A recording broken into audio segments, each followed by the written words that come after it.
लोग dance therapy start करते हैं तो बुलात उधर से आ रहा होता है। उसे देखकर डैन कहती है, वाओ, ये बुलात मुझे पागल बना रहा है। ये कितना सुंदर है, कितना हैंडसम है, और ये हमेशा बहुत ही ज़्यादा गुस्सा भी रहता है। इस पर डेंजे बोलती है, हमारा बुलात? हाँ हाँ हाँ, वो बहुत ही अच्छा है वैसे तो। इस पर सनम बोलती है, मुझे तो नहीं पता, मैंने तो कभी उस तरफ ध्यान ही नहीं दिया वैसे। फिर वो जान की तरफ देखती है और फिर वो जान की तरफ देखकर बोलती है, अरे इस ग्रुप में बस एक ही सुंदर आदमी है, बहुत ही हैंडसम, और वो है हमारा जान। अरे उसकी तो अपील बड़ी अद्भुत है, और वो पता है इतना अच्छा दिखता है फिर भी वो बहुत अच्छा दिखना चाहता है, और वो तैर तैर कर उसने अपनी बॉडी भी टैन कर ली है। इस पर डैन कहती है कि वो जल गया है बुरी तरह से, और हम कह सकते हैं कि वो सांवला हो गया है। इस पर सनम कहती है कि इस आदमी के लुक्स कितने अच्छे हैं, और वो हमेशा और क्लियर दिखता है। अरे वो तो मुझे ही देख रहा है, अरे अरे हम दोनों ने एक दूसरे को देखा। अब मुझे ऐसा लग रहा है कि मेरे दिमाग से कुछ गायब हो रहा है। अरे कोई उसे रोको, वो जिससे मेरी तरफ ना देख पाए। इस पर डैन जो बोलती है, कितना बुरा और सेल्फिश पर्सन है जान। इस पर डैन बोलती है, वो इस तरह का बिल्कुल भी नहीं है। तभी सनम अजीज की तरफ देखती है और बोलती है, मेहरबान तुम्हारा वाला यहाँ पर है। और मेहरबान भी मुस्कुराकर अजीज की तरफ देखती है, वो भी उधर मुस्कुरा रहा होता है। उसे देखकर मेहरबान बोलती है, मैं भी यहीं पर हूँ और मैंने अभी अभी इस हैंडसम आदमी को देखा है। अब मैं तुम लोगों की परमिशन से उसके पास जा रही हूँ, ठीक है? इस पर सनम बोलती है, तुम बहुत ब्रेव हो, जाओ जाओ। डैरन वापस से बुलात की तरफ देखती है, वो येगित के साथ खड़ा हुआ होता है। इस पर येगित भी वापस से सनम की तरफ मुड़कर देख रहा होता है। उसका चेहरा देखकर डैरन बोलती है, मैं क्या सोच रही थी, ये येगित पहले कितना खुशमिजाज आदमी था, अब ये उदास रहने लगा है। इस पर सनम बोलती है, मुझे नहीं पता, मैंने कभी नोटिस नहीं किया। इस पर डैन बोलती है, ओह हाँ हाँ, सही कहा तुमने। अभी डेंजे भी डांस करते करते अचानक से रुक जाती है और वो मूजो की तरफ देखने लगती है। फिर वो कहती है, तुम लोगों का सुंदरता को देखने का नज़रिया बहुत ही साधारण है, लेकिन मेरा बहुत नेचुरल है।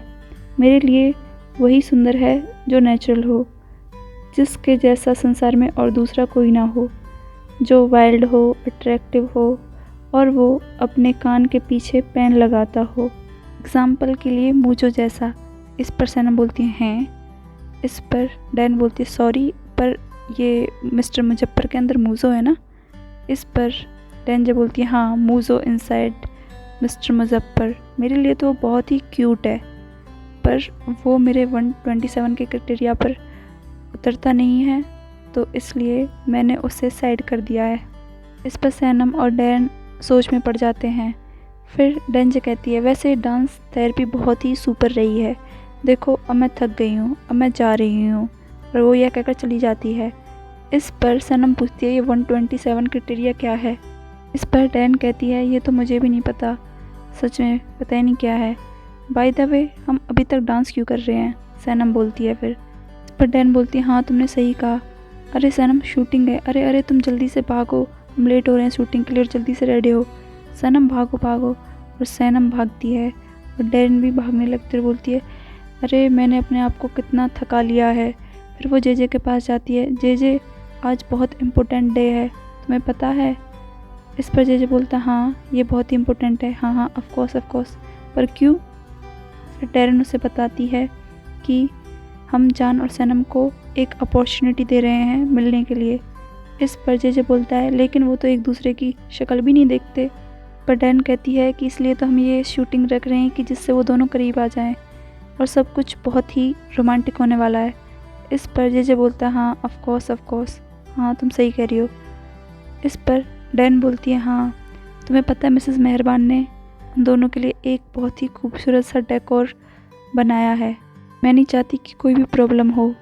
तभी मुझे पीछे से आता है और बोलता है, पर प्रॉब्लम तो होगी, अगर हम बिज़नेस करते हैं तो प्रॉब्लम तो होती है, क्योंकि हम दोनों हैं ही इतने मनहूस।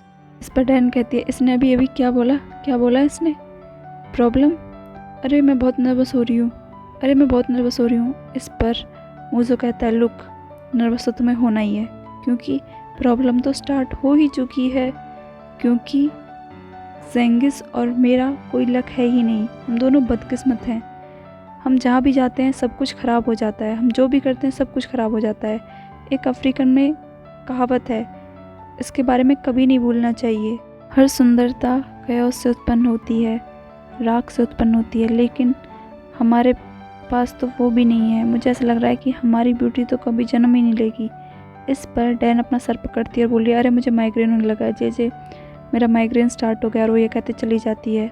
इस पर जे कहता है, अरे यार मूजो, तुम कयास बिखरने ब्रेकअप की बात मत करो, ये शब्द मुझे बिल्कुल पसंद नहीं है। अयान ने जब कयास बोला वो मुझे छोड़कर चली गई। इस पर मूजो कहता है, तुमने अयान बोला, मुझे गुलजे की याद आ गई, अब मैं क्या करूं? अब मुझे गुलजे की याद आ रही है। क्या मुझे पपाया न्यूजीनिया जाना चाहिए? मैं फ्रस्ट्रेट हो रहा हूँ। वो हमें छोड़कर क्यों चली गई? मुझे बहुत अकेला महसूस हो रहा है, मैं किसको बताऊँ? जे लगता है तुम रोने वाले हो, तुम्हें भी अयान की याद आ गई ना?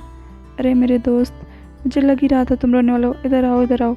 फिर वो दोनों गले लग कर रखते बोलते कि अब हम इस दर्द के साथ और कॉप अप नहीं कर सकते, और वो दोनों खड़े होकर रोने लगते हैं। वो रो रहे होते हैं, तभी वहाँ पर अजीज़ आता है।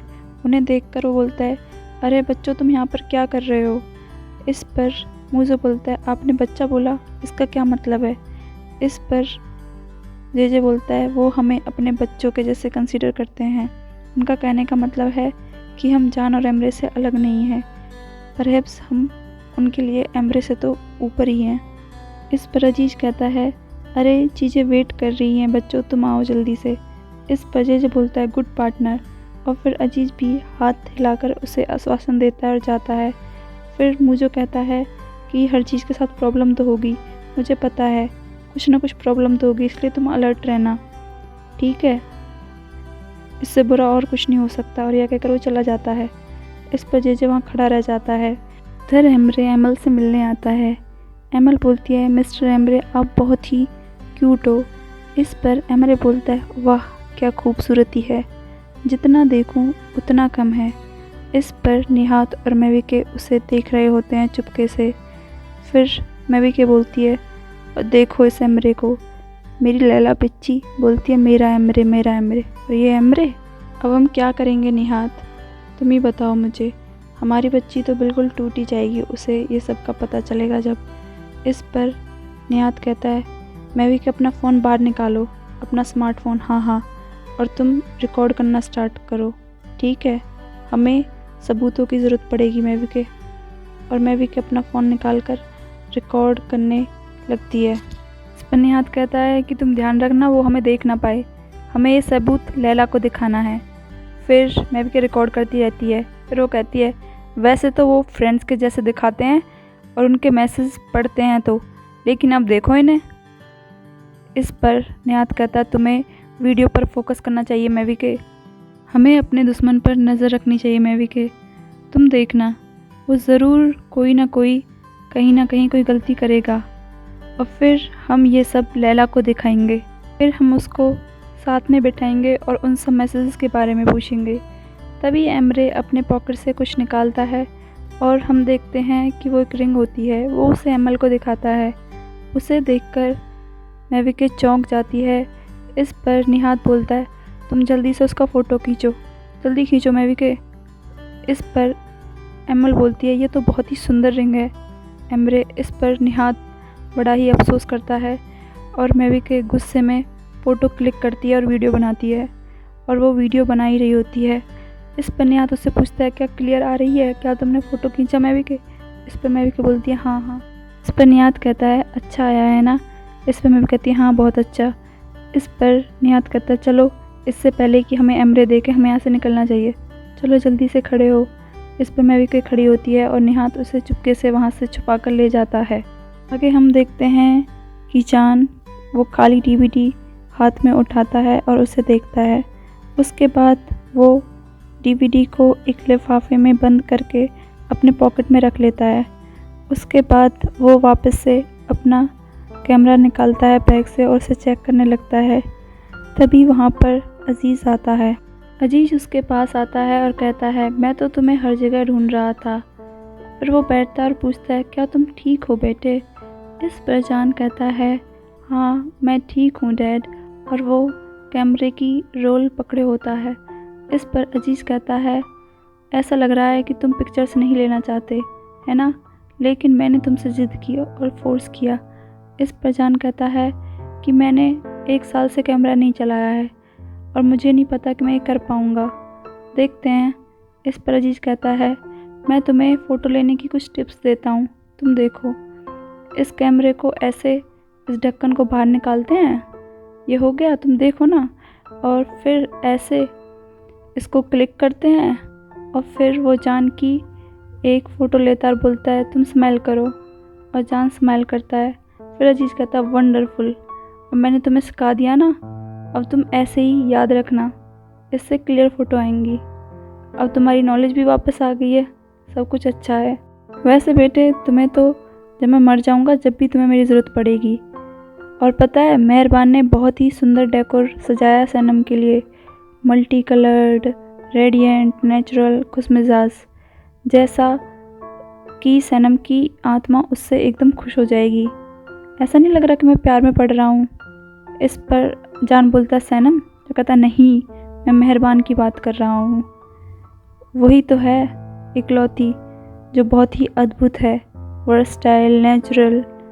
ऐसी औरत ज़िंदगी में दोबारा नहीं आती, वो सिर्फ़ एक बार आती है, इसलिए जब वो आए तो हमें उसे मिस नहीं करना चाहिए। चलो अब मैं मेहरबान के पास जाता हूँ, तुम अपना ख्याल रखना, मैं तुम्हें सेट पर मिलता हूँ। यह कहकर अजीज़ जाता है। वैसे वो मत भूलना जो मैंने तुम्हें सिखाया था।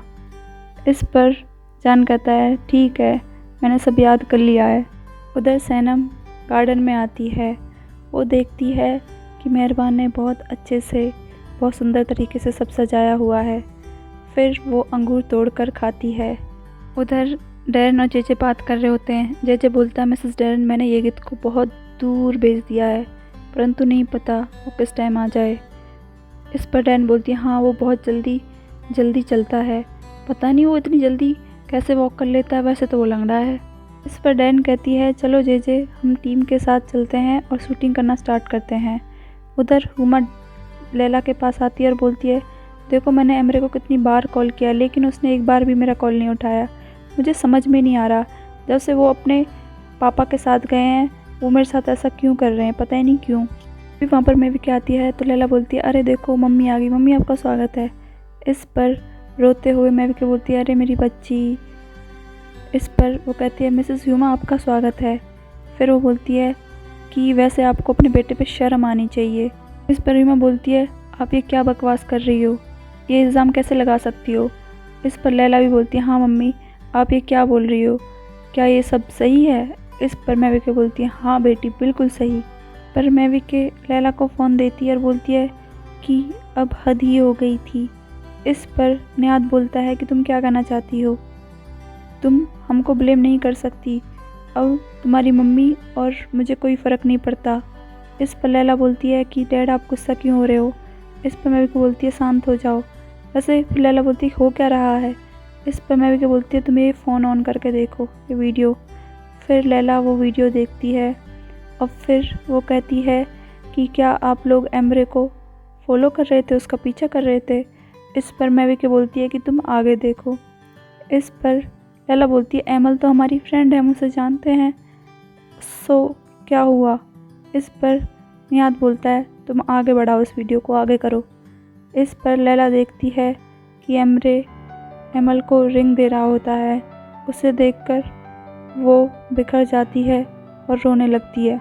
उसे रोता देखकर मेवी के बोलती है, बेटी मैंने तो तुमसे पहले ही कहा था कि वो अपने बाप के नक्शे कदम पर चल रहा है, जब भी वो उस एमल के साथ होता था वो उसके साथ बड़ा खुश रहता था, अब तुम देखो अपने आप को। इस पर हुमा बोलती है, तुम ये क्या बात कर रही हो, मेरे बेटे की तुलना उसके बाप से कैसे कर रही हो। इस पर मेवी के बोलती है, हाँ कोई संबंध नहीं है, कोई संबंध नहीं है, कोई कनेक्शन है ही नहीं, लेकिन एमरे को हमें ये सब एक्सप्लेन तो करना ही पड़ेगा।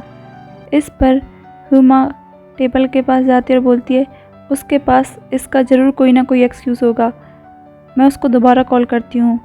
फिर वो बोलती है, घंटी जा रही है। तभी वो देखते हैं कि पीछे से एमरे आता है और बोलता है, मम्मा। उसे देखकर ह्यूमा बोलती है, बेटे तुम आ गए, तुम इधर आओ। फिर एमरे उनके पास आता है और बोलता है हेलो, और वो देखता है कि लैला बहुत गुस्से में होती है। उधर जान फ़ोटो क्लिक करता रहता है सैनम के फ़ोटोशूट के लिए, और मेहरबान, डैरन और अजीज़ खड़े होते हैं। तभी जे वहाँ पर आता है और वो जान को देखता है। फिर वो सैनम की तरफ देखता है।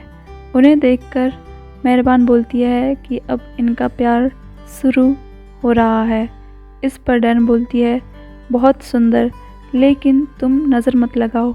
इस पर अजीज़ बोलता है, मेहरबान, और हमारे बारे में तुम क्या कहना चाहोगी? इस पर मेहरबान बोलती है, चलो हम चलते हैं। इस पर डैन बोलती है, कहाँ पर जा रहे हो अजीज़, अभी तो फिल्म शुरुआत भी नहीं हुई। इस पर अजीज़ बोलता है, हमारा यहाँ पर क्या काम है, ये तो अब इन लोगों का काम है, तुम लोग शूटिंग कराओ। वैसे मेहरबान हमें कहाँ चलना चाहिए? इस पर मेहरबान कहती है, चलो हम ट्रैक्टर राइड पर चलते हैं माउंटेन्स में। इस पर अजीज़ कहता है, तुम तो पागल हो। इस पर जे बोलता है, क्या मैं भी चलूँ आप लोगों के साथ ट्रैक्टर राइड पे? लेकिन वो लोग जे को छोड़कर वहाँ से चले जाते हैं। फिर जे डैरन से बोलता है कि मिसेस डैरन, मैंने ये गीत को बहुत दूर भेज दिया है, परंतु वो कभी भी आ सकता है, वो बहुत तेज़ चलता है।